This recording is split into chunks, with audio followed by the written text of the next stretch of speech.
Hi friend, welcome to my channel history by S N Yadav. History by S N Yadav में आप सभी का बहुत बहुत स्वागत है। साथियों, एक बार पुनः हमने सेंट्रल टीचर एलिजिबिलिटी टेस्ट यानी CTET शिक्षक पात्रता परीक्षा प्राथमिक स्तर कक्षा 1 से 5 के शिक्षकों के लिए पर्यावरण अध्ययन नामक टॉपिक से लगभग 30 प्रश्नों के क्रमवार श्रृंखला को लेकर आप सभी के समक्ष उपस्थित हो रहा हूँ। साथियों, उम्मीद करता हूं कि ये जो प्रश्न है आपके परीक्षा के दृष्टिकोण से बेहद महत्वपूर्ण साबित होंगे। साथियों, अभी तक जिन्होंने हमारे चैनल को सब्सक्राइब नहीं किया है कृपया सब्सक्राइब कर लें, क्योंकि साथियों वीडियो बड़ा ही इंटरेस्टिंग होने वाला है। तो इसी के साथ हम आप सभी का बहुत ज़्यादा समय न लेते हुए आज के सीधे पहले प्रश्न पर चलते हैं। आज का हमारा जो पहला प्रश्न है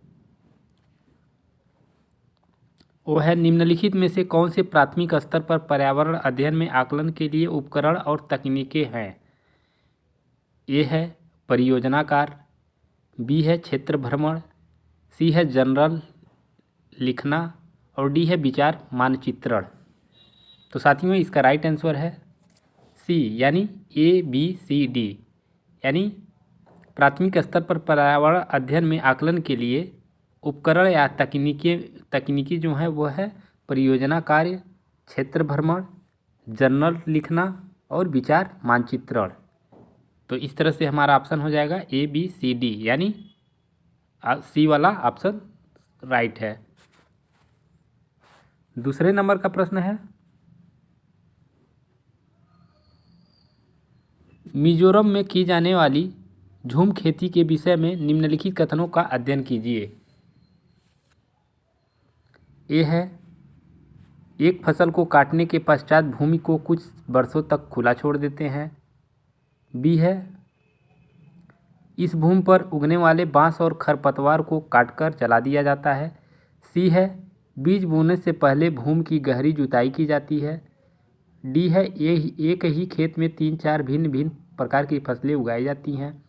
और ई है, आवश्यकता अनुसार रासायनिक उर्वरकों और कीटनाशकों का उपयोग भी किया जाता है। तो साथियों, झूम खेती के बारे में बात किया जाए तो झूम खेती जो होती है घूम घूम कर की जाने वाली खेती होती है। तो उसमें एक फसल को काटने के पश्चात भूमि को कुछ वर्षों के लिए खुला छोड़ दिया जाता है। ये तो सही है। इस भूमि पर उगने वाले बांस और खरपतवार को काटकर जला दिया जाता है। साथियों, ये भी सही है। बीज बोने से पहले भूमि की गहरी जुताई की जाती है। साथियों, ये गलत है। एक ही खेत में 3-4 भिन्न भिन्न प्रकार की फसलें उगाई जाती हैं, ये भी सही है। आवश्यकता अनुसार रासायनिक उर्वरकों और कीटनाशकों का उपयोग भी किया जाता है। साथियों, ये भी गलत है, यानी A, B और D हमारा राइट आंसर हो जाएगा B। 3 नंबर का प्रश्न है, पर्यावरण अध्ययन के शिक्षण से उन प्रक्रिया आधारित कौशलों को बढ़ावा दिया जाना चाहिए जो पूछताछ आधारित प्रत्यक्ष अनुभवों के केंद्र बिंदु हैं। निम्नलिखित में से कौन सा एक ऐसा कौशल नहीं है? यहाँ कौशल नहीं है बताना है। ए है पूर्वानुमान, बी है निर्धारण, सी है निष्कर्ष निकालना और डी है अवलोकन। तो साथियों, इसका राइट आंसर है निर्धारण।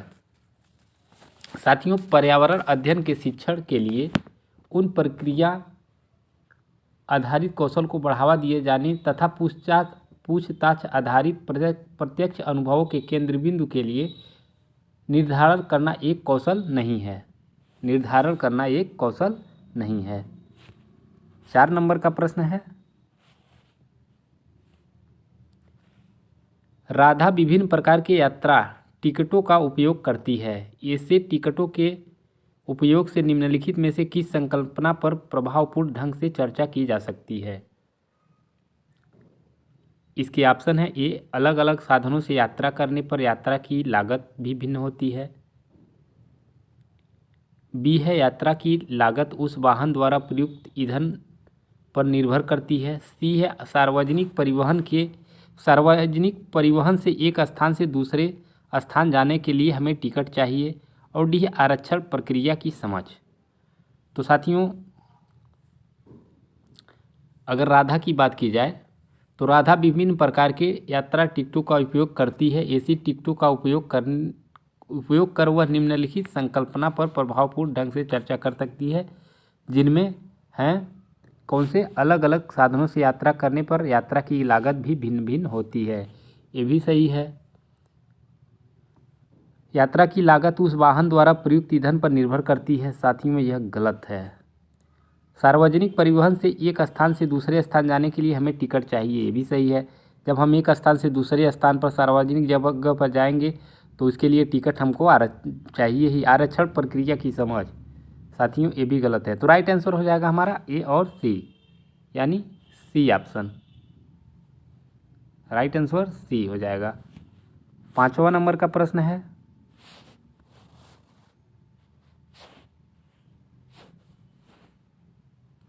प्राथमिक कक्षाओं के विद्यार्थियों को मानचित्र शिक्षण के लिए निम्नलिखित में से कौन सी युक्ति सर्वाधिक उपयुक्त प्रतीत होती है।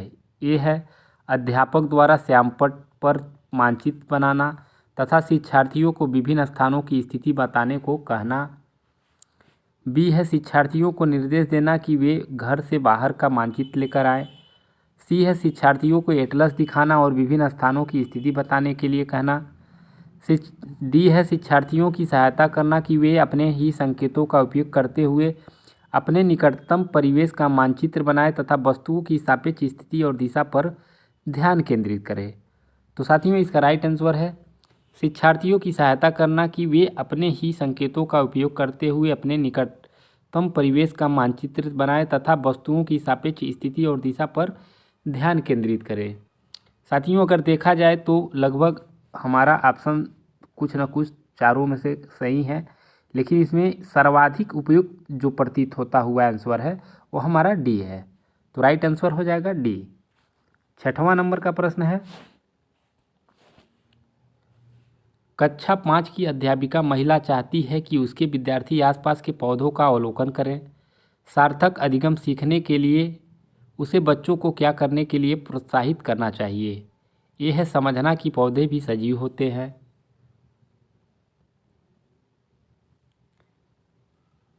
बी है समझना कि पौधे हमारे लिए उपयोगी होते हैं।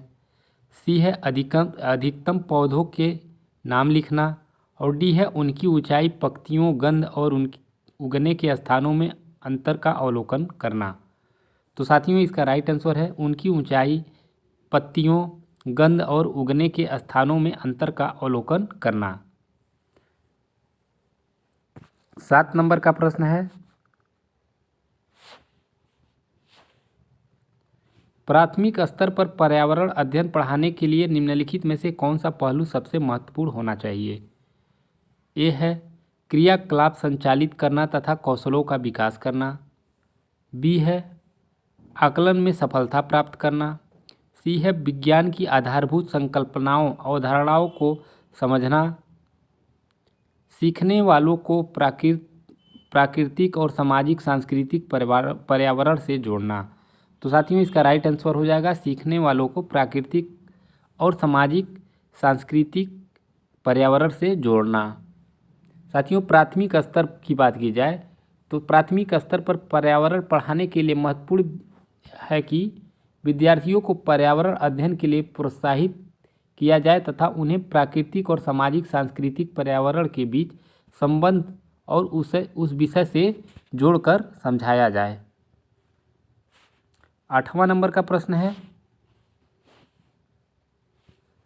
प्राथमिक स्तर पर मानचित्रांकन सिखाने से शिक्षार्थियों में निम्नलिखित में से किस कौशल को बढ़ावा मिलता है। ये है साफ सुथरा रेखांकन। बी है गणनाएं और अनुमान। सी है माप के अनुसार चित्रण करना। और डी है सापेक्ष स्थिति और दिशा बोध की जानकारी। तो साथियों इसका राइट आंसर है सापेक्ष स्थिति और दिशा बोध की जानकारी। साथियों प्राथमिक स्तर पर मानचित्रांकन सिखाने से शिक्षार्थियों में सापेक्ष स्थिति और दिशा बोध का ज्ञान होता है। सापेक्ष स्थिति और दिशा बोध की ज्ञान होता है, इसलिए राइट आंसर हो जाएगा डी। 9वां नंबर का प्रश्न है,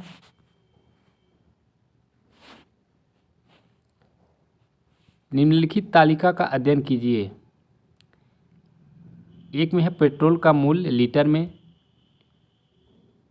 जून 2007, दिसंबर 2014। तो 2007 में था 47.74 रुपये और दिसंबर 2014 में था 61.33 रुपये।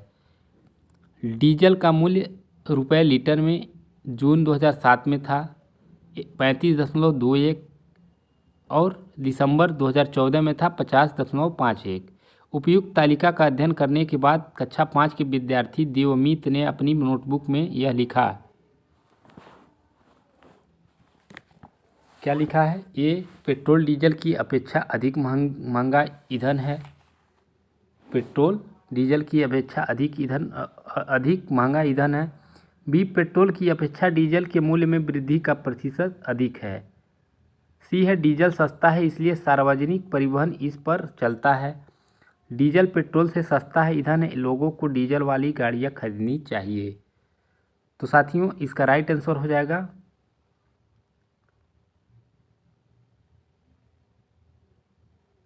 डीजल सस्ता है इसलिए सार्वजनिक परिवहन इस पर चलता है।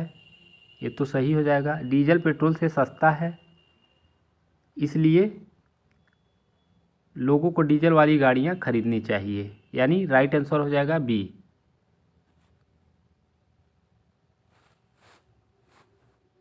दस नंबर का प्रश्न है, प्राथमिक कक्षाओं में पर्यावरण अध्ययन के लिए निम्नलिखित सभी सामान्य उपागमों का अनुपालन किया जाना केवल इसे छोड़कर। ए है मूर्त से अमूर्त, बी है सरल से कठिन, सी है स्थानिक से वैश्विक और डी है अमूर्त से मूर्त। तो साथियों, इसका राइट आंसर है केवल इन्हें छोड़कर बताना है इसमें। तो सरल से कठिन और स्थानिक से वैश्विक, इन्हें छोड़कर बकिया मूर्त से अमूर्त, अमूर्त से मूर्त का अनुपालन किया जाना चाहिए, यानी राइट आंसर हो जाएगा डी। 11 नंबर का प्रश्न है, राष्ट्रीय पाठ्यचर्या रूपरेखा एनसीईएफ 2005 ने कक्षा 1 और 2 के लिए पर्यावरण अध्ययन के किसी पाठ्यक्रम या पाठ्यपुस्तकों की संस्तुति नहीं की है। इसके लिए सबसे उपयुक्त कारण है। ये है पाठ्यक्रम का भार कम करने के लिए, बी है पर्यावरण अध्ययन केवल कक्षा 3 से आगे की कक्षाओं के लिए, सी है कक्षा 1 और 2 के विद्यार्थी पढ़ना लिखना नहीं जानते हैं और डी है संदर्भ युक्त अधिगम परिवेश प्रदान करना। तो साथियों, इसका राइट आंसर हो जाएगा पर्यावरण अध्ययन केवल कक्षा 3 से आगे की कक्षाओं के लिए है। साथियों, राष्ट्रीय पाठ्यचर्या रूपरेखा एनसीईएफ 2005 के द्वारा कक्षा 1 और 2 की कक्षाओं के पाठ्यक्रमों में पर्यावरण अध्ययन की पाठ्यपुस्तकों की संस्तुति न करने का प्रमुख कारण संदर्भ युक्त अधिगम परिवेश प्रदान करना था। 12वां नंबर का प्रश्न है,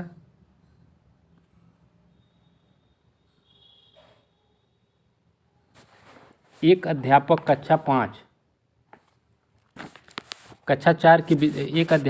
4 के विद्यार्थियों को हमारे देश के भोजन की सांस्कृतिक विविधताएं पढ़ानी है। इस विषय को पढ़ाने के लिए सर्वोत्तम विधि निम्नलिखित में से क्या है?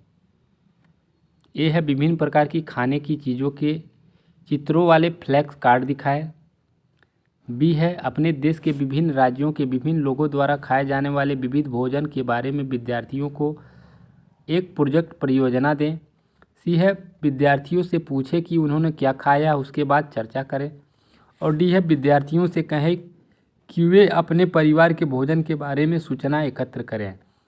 तो साथियों, इसका राइट आंसर है अपने देश के विभिन्न राज्यों के विभिन्न लोगों द्वारा खाए जाने वाले विविध भोजन के बारे में विद्यार्थियों को एक प्रोजेक्ट परियोजना दें।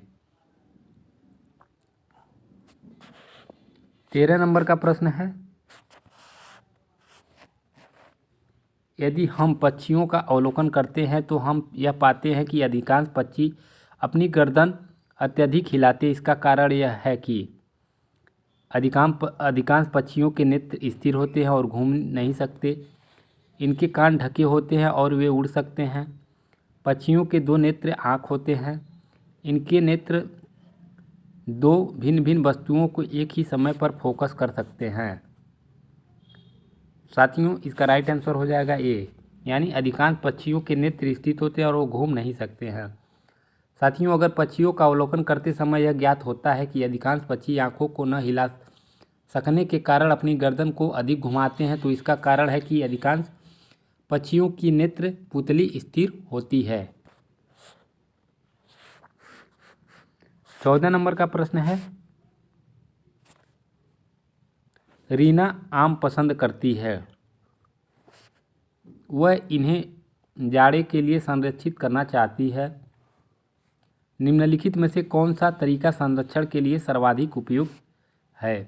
ए है अचार और आम पापड़ बनाना, बी है जूस तैयार करना और वायुरोधी डिब्बे में संचित करना, सी है प्लास्टिक के थैले में रखना और डी है रेफ्रिजरेटर में संचित करना। यहाँ वंचित हो गया, संचित करना।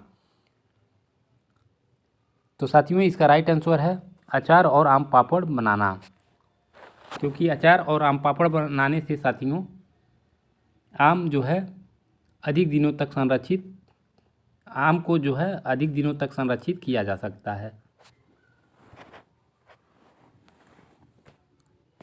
15 नंबर का प्रश्न है, केरल के निकटवर्ती राज्य हैं। ए है तमिलनाडु और आंध्र प्रदेश, बी है कर्नाटक और महाराष्ट्र, सी है आंध्र प्रदेश और कर्नाटक और डी है कर्नाटक और तमिलनाडु। तो साथियों, इसका राइट आंसर है तमिलनाडु और आंध्र प्रदेश। साथियों, केरल भारत का एक ऐसा प्रांत है जिसकी राजधानी क्या है, कहाँ है? तिरुवनंतपुरम। तिरुवनंतपुरम।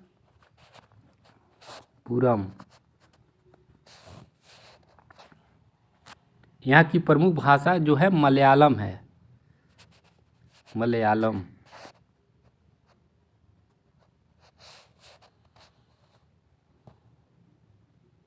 तथा इसके प्रमुख पड़ोसी राज्य तमिलनाडु और आंध्र प्रदेश हैं।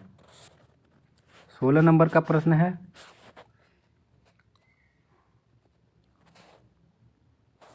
निम्नलिखित में से हमारे देश के किन राज्य के अधिकतर लोग नारियल के तेल में पकी हुई समुद्री मछली खाना पसंद करते हैं? ए है मिजोरम, बी है गोवा, सी है जम्मू और कश्मीर और डी है बिहार। तो साथियों, इसका राइट आंसर है गोवा। साथियों, गोवा राज्य के लोग अधिकतर नारियल के तेल में पकी हुई समुद्री मछली खाना पसंद करते हैं। 17 नंबर का प्रश्न है, निम्नलिखित में से वह कौन सा जानवर जंतु है जिसके अग्रदांत हमेशा बढ़ते हैं? वे दांतों को बहुत अधिक लंबा न होने देने के लिए वस्तुओं को काटते कुतरते रहते हैं। ए है दीमक, बी है गिलहरी, सी है छिपकली और डी है चूहा। तो साथियों, इसका राइट आंसर है गिलहरी। गिलहरी अपने दांतों को बहुत अधिक लंबा न होने देने के कारण वस्तुओं को काटते कुतरते रहती है। 18 नंबर का प्रश्न है, कोई किसान उर्वरकों और कीटनाशकों का अधिक उपयोग करके अपने खेतों में बार बार धान की फसल उगा रहा है। ऐसा करने से उसके खेतों की मृदा केवल धान की फसलों के लिए ही उपयोगी रहेगी, बी है जुताई के लिए उपयुक्त बन जाएगी, सी है बंजर हो जाएगी और डी है अन्य फसलों के लिए भी उपजाऊ बन जाएगी। तो साथियों, इसका राइट आंसर है सी, बंजर हो जाएगी। यानी बार बार धान की फसल उगाने से खेतों की मृदा जो है वह बंजर हो जाएगी, क्योंकि निरंतर धान की फसल करने से खेतों की उर्वरता खत्म हो जाएगी। साथियों, एक ही खेत में अगर बार बार एक ही फसल को बोया जाए तो उसकी उर्वरता जो होती है वह खत्म हो जाती है और खेत जो है वह बंजर हो जाएगा। 19 नंबर का प्रश्न है, रेगिस्तानी ओक के बारे में निम्नलिखित कथनों का अध्ययन कीजिए।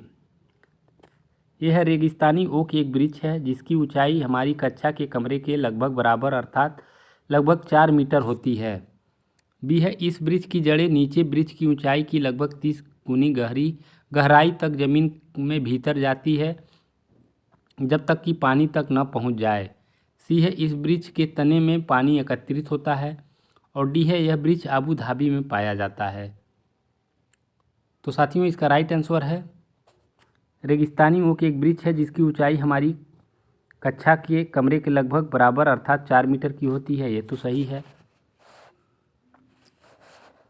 बी है इस वृक्ष की जड़ें नीचे वृक्ष की ऊंचाई की लगभग 30 गुनी गहराई तक जमीन के भीतर जाती है जब तक कि ये पानी तक न पहुंच जाए। साथियों यह गलत है। इस वृक्ष के तने में पानी एकत्रित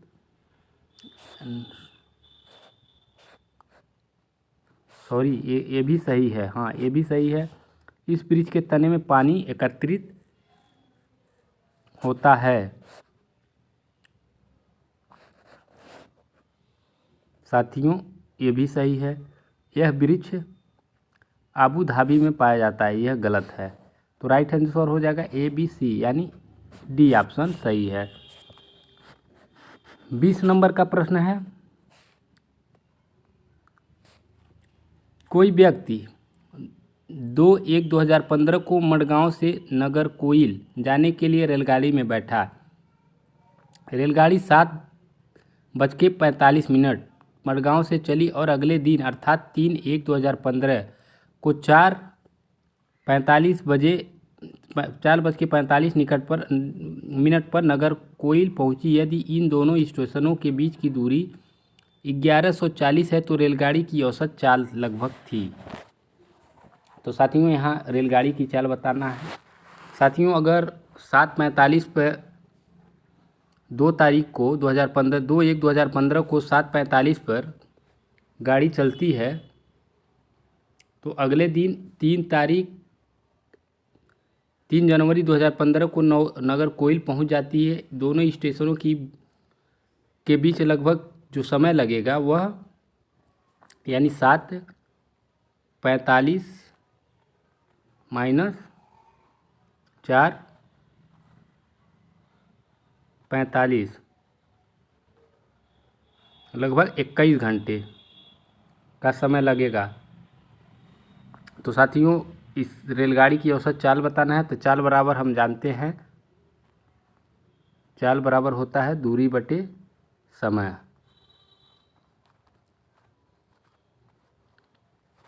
तो कुल दूरी कितना है 1140 बटे हो जाएगा 21। तो इसको काटने पर साथियों लगभग 54 किलोमीटर पर हावर आएगा यानी ये ऑप्शन हमारा सही है। 21 नंबर का प्रश्न है, नई दिल्ली में रहने वाला कोई व्यक्ति पहले भोपाल मध्य प्रदेश और फिर रांची झारखंड का भ्रमण करना चाहता है। उसकी यात्रा की दिशा होगी पहले ए है पूर्व दिशा में और फिर दक्षिण दिशा में, बी है पश्चिम दिशा में और फिर दक्षिण दिशा में, सी है दक्षिण दिशा में और फिर पूर्व दिशा में, और डी है दक्षिण दिशा में और फिर पश्चिम दिशा में। तो साथियों इसका राइट आंसर है दक्षिण दिशा में और फिर पूर्व दिशा में। साथियों नई दिल्ली में रहने वाले व्यक्ति अगर दिल्ली से भोपाल मध्य प्रदेश जाना चाहता है तो उसे दक्षिण दिशा में जाना होगा, और भोपाल मध्य प्रदेश से रांची झारखंड जाना है तो उसे फिर पूर्व दिशा में जाना होगा, क्योंकि भोपाल मध्य प्रदेश से झारखंड रांची पूर्व दिशा में स्थित है। 22 नंबर का प्रश्न है, नीचे दिए गए सभी जानवरों में निम्नलिखित में से कौन सी विशेषता पाई जाती है। ए है छिपकली गौरैया कछुआ सांप। ए है वे अंडे देते हैं, बी है वे जहरीले होते हैं, सी है वे भूमि एवं जल दोनों में रह सकते हैं, और डी है उनके शरीर सल के ढके होते हैं। तो साथियों इसका राइट आंसर है वे अंडे देते हैं। साथियों छिपकली सांप गौरैया कछुआ ये सभी अंडे देते हैं। क्या देते हैं? अंडे देते हैं, अंडे देते हैं। अंडे देने वाले जंतुओं को अंडयूज कहते हैं, अंडयूज कहते हैं। तथा जो बच्चे देते हैं उन्हें जरायूज कहते हैं। बच्चे देने वाले को जरायूज कहते हैं। 23 नंबर का प्रश्न है,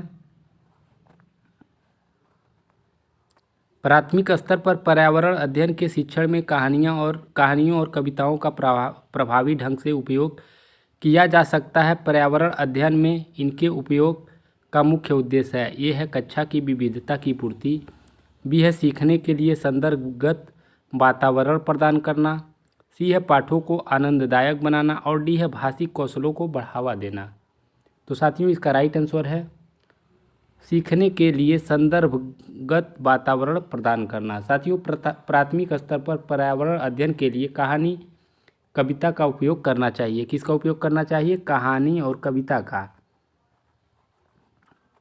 कविता का उपयोग करना चाहिए, क्योंकि प्राथमिक स्तर के विद्यार्थियों के लिए संदर्भगत वातावरण की आवश्यकता होती है, क्योंकि साथियों इसके कारण प्राथमिक स्तर के विद्यार्थियों को पर्यावरण अध्ययन करते समय सहजता महसूस होगी। 24 नंबर का प्रश्न है, एक प्राथमिक स्तर की अध्यापिका जलाभाव के विषय पर अपने कक्षा 4 के बच्चों को प्रभावपूर्ण तरीके से किस प्रकार आंकेगी? ए है बच्चों को जल संरक्षण पर नारे लिखने के लिए कहकर, बी है उपयुक्त विषय पर एक लिखित परीक्षा का आयोजन करके, सी है यह पता करके कि उन्होंने अपने दैनिक जीवन में जल की बचत कैसे प्रारंभ की, और डी है जल संरक्षण में पोस्टर बनाने की गतिविधि का आयोजन करके। तो साथियों इसका राइट आंसर है यह पता करके कि उन्होंने अपने दैनिक जीवन में जल की बचत कैसे प्रारंभ की है। 25 नंबर का प्रश्न है,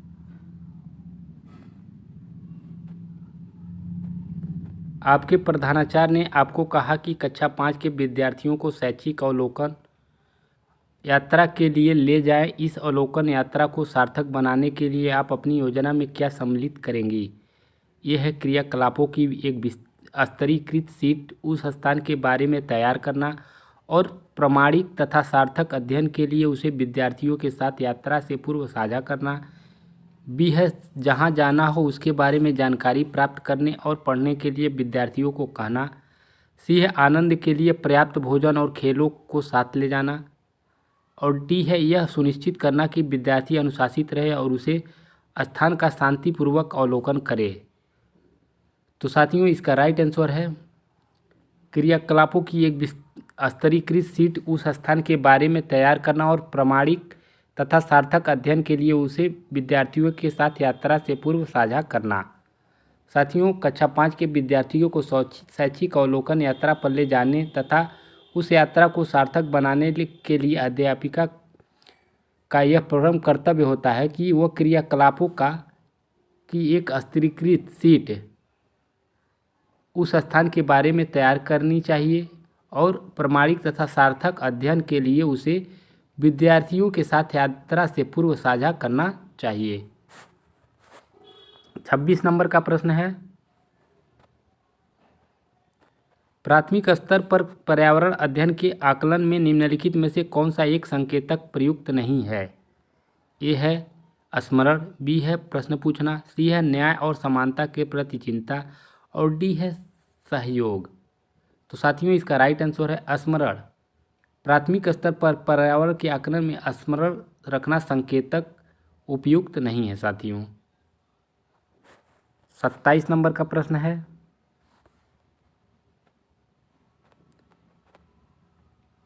इस पौधों में पत्तियां हैं जिन्हें सब्जी की तरह प्रयोग में लाया जाता है। इसके बीजों से तेल प्राप्त किया जाता है। यह पौधा है, ये है पालक, बी है नारियल, सी है बंद गोभी और डी है सरसों। तो साथियों इसका राइट आंसर है सरसों। साथियों सरसों का पौधा जब छोटा होता है तब उसकी पत्तियों का प्रयोग सब्जी के रूप में किया जाता है। सब्जी क्या, साग के रूप में किया जाता है। तब तथा जब वह बड़ा हो जाता है तो उसके बीजों से तेल निकालने के लिए प्रयोग किया जाता है। 28 नंबर का प्रश्न है,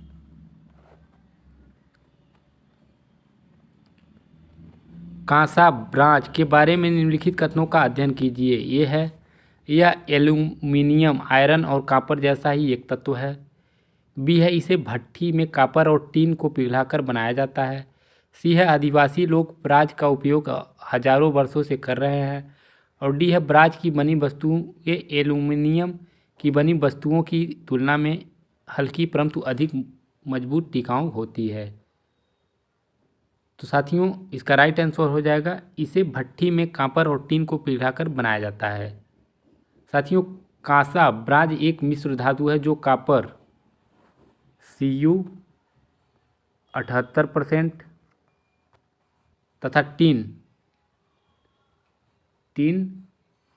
22% के तत्वों से मिलकर बना होता है। इसका उपयोग सिक्के, बर्तन, मेटल और पानी के जहाज के भागों बनाने में तथा चांदी के सिक्के, चांदी का सामान तथा विद्युत लेपन में किया जाता है। 29 नंबर का प्रश्न है, निम्नलिखित में से कौन सा मच्छरों से होने फैलने वाले रोगों का समुच्चय है। ए है चिकनगुनिया, मलेरिया, मियादी बुखार। बी है हैजा, डेंगू, मलेरिया। सी है चिकनगुनिया, डेंगू, मलेरिया। और डी है चिकनगुनिया, हैजा, मियादी बुखार। तो साथियों इसका राइट आंसर है चिकनगुनिया, डेंगू और मलेरिया। साथियों मच्छरों के द्वारा फैलने वाले रोगों में है चिकनगुनिया, डेंगू और मलेरिया। 30 नंबर का प्रश्न है और आज का अंतिम प्रश्न है,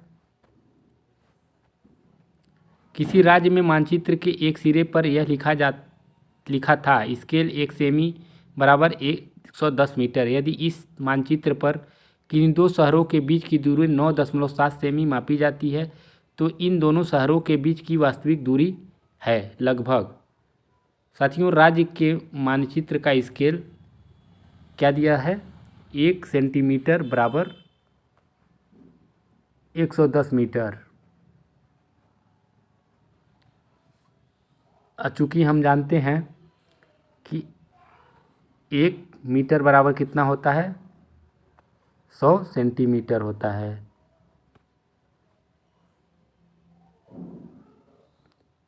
तो 1 सेंटीमीटर बराबर कितना है, यहाँ दिया है 1 सेमी बराबर 110 मीटर दिया हुआ है। मानचित्र में दोनों शहरों के बीच की दूरी कितना दिया हुआ है, 9.7 सेमी। तो दोनों शहरों की वास्तविक दूरी क्या होगी, तो साथियों दोनों शहरों की वास्तविक दूरी जो होगी वो होगी 110 गुणे 9.7 मीटर यानी 1067 मीटर। और अगर इसे किलोमीटर में, यहाँ किलोमीटर में बदलना हो तो साथियों जैसा कि हम जानते हैं कि 1000 मीटर में 1 किलोमीटर होता है, 1000 मीटर बराबर 1 किमी होता है। तो इसी तरह से 1067 मीटर में कितना होगा, 1.067 किलोमीटर।